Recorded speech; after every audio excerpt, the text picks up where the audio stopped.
Okay, this is problem 13.22 in your 15th edition book. And given this situation, you can use kinematics and kinetics and solve for the velocity of B to be 5.7 meters per second squared up. Well, in this problem, we ask to find the change in B, how much B moves up based on the 5.7 meters per second velocity.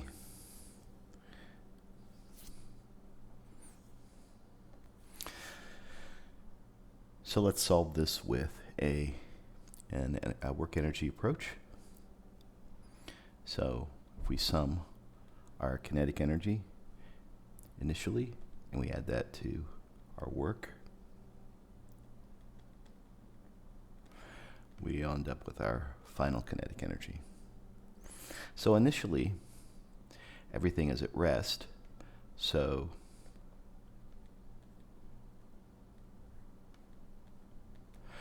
sum of T1 is equal to 0 since we have no velocity initially.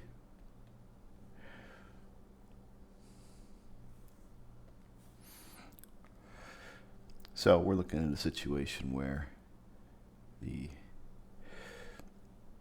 change in B times the weight in B, or sort of the work done by the weight, change in A times the weight in A, equals 1/2 the mass of A times the velocity of A squared plus 1/2 the mass of B times the velocity of B squared. So that's the final kinetic energy. So we know that if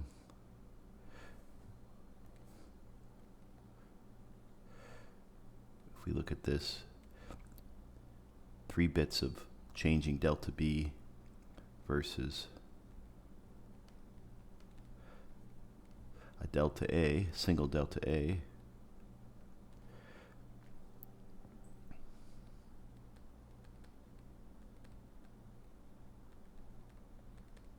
equals 0.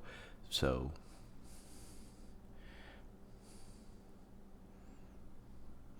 our delta A equals minus 3 delta B, and likewise the velocity of A equals minus 3 the velocity of B.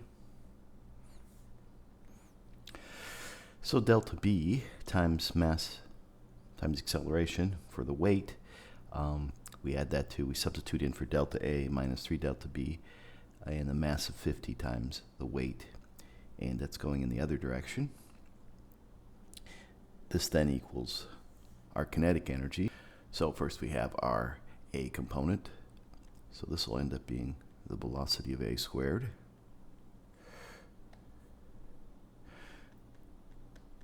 and notice it's 3 times the velocity of B, so this is our mass times velocity of B, which is 5.7 squared.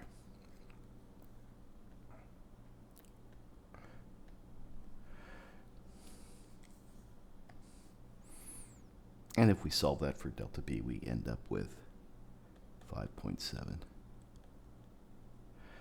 in this direction. And that's it. Does this make sense? If you go back and solve the kinematics using a 2.84 as your acceleration, you'll find that you get the exact same value. Okay, let's look at 1422 now. So you have a block that is moving 10 feet per second to the right and weighs 25 kilograms, and the coefficient of friction is 0.4.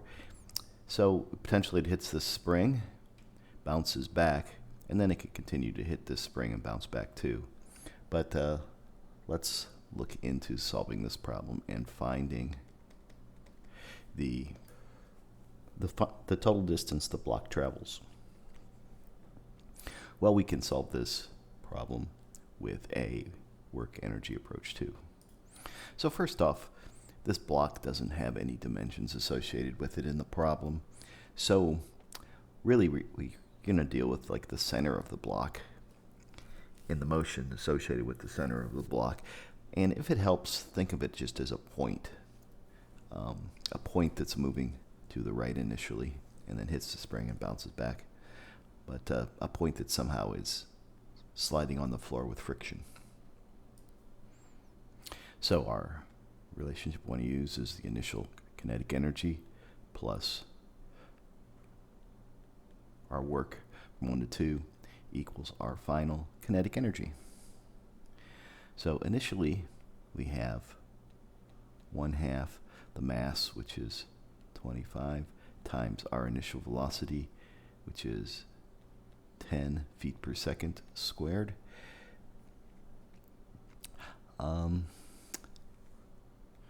Yes, I see a mistake here. This is actually supposed to be 25 pounds. So it's a force. So if that's a force, then this mass is 25 over 32.2.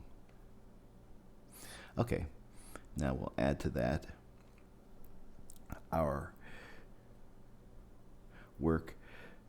So we have friction here, and the friction as the block slides to the right is to the left. So that's opposite of our movement. So we're going to have a negative sign here, minus 25 for our force, 25 pounds, times the distance that we move. Actually, let's multiply this by the coefficient of friction first, and then multiply by the distance we move, which is something around 1 foot if we're going to move that far, plus 0.4.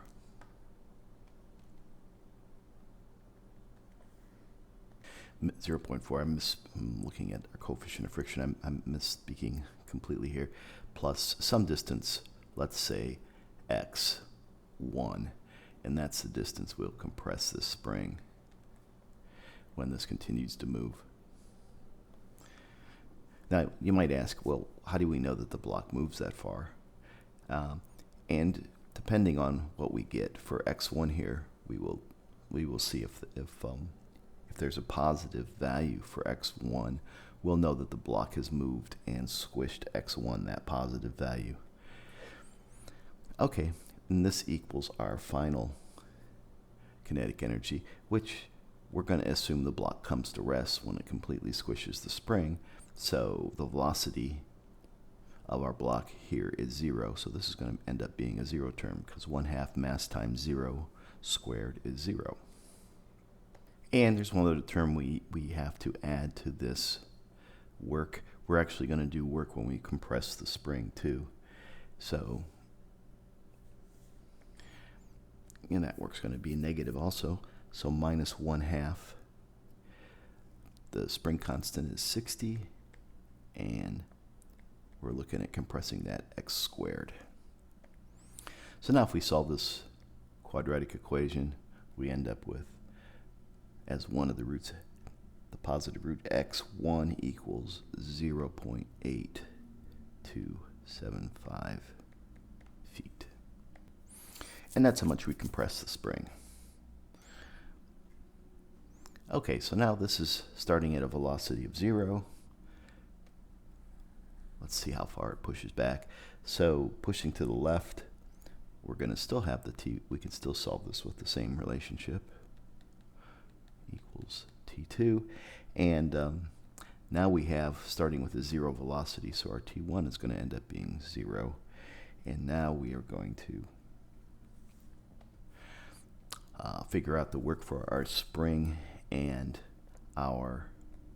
these are pluses, and our potential energy.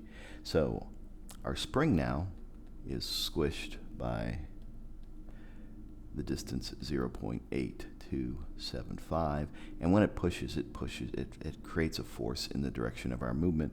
So this is going to be a positive, and the friction, of course, is reversed now and still working against our motion. So we end up with 25 pounds times 0.4 for our friction force, and then we'll multiply that by the distance. So we need to push back this small distance here bring the spring back to its full length, and then add to that some additional x2.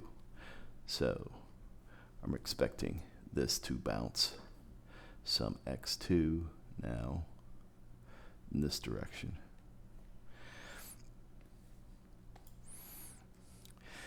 And then we would add the work for the other spring on the other side. But before we do that, let's do this. Let's calculate this, assuming it doesn't get to the other side, and see if the distance we push x2 is longer than 2 feet. So I'm just going to set this equal to the potential energy expected at the end, and again we're going to have 1/2 mass times velocity squared, where we expect the velocity to be 0 when we run out of energy. So we have initial 0 and a final 0 in this relationship.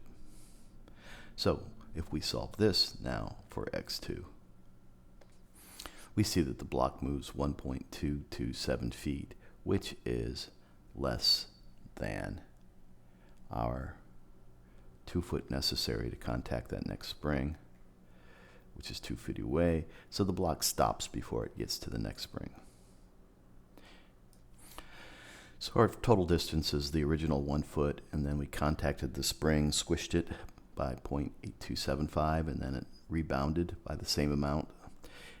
And then we add to that 1.227 feet for a total of 3.83 feet.